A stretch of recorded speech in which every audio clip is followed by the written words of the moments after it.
Hi guys! So today kakainin natin tong marshmallow na may powder and chocolate na sa laman.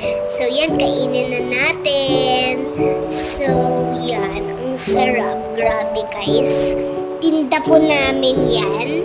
So yan, good ba Grayson? Yeah. Okay, so yan, kainin pa natin one more time. Paubos na agad-agad kasi masarap to guys. Kinakain namin agad-agad. So yan. Sarap guys. Ayan. So powder siya. Pwede siya sa cheeks. Pwede sa ganyan. So yan. Kainin din ni Grayson. Kasali siya dyan sa kain-kain. So yan. Sarap po. Tanggalin natin yung chocolate. Kainin na. Sarap. Okay. Thank you guys. Bye.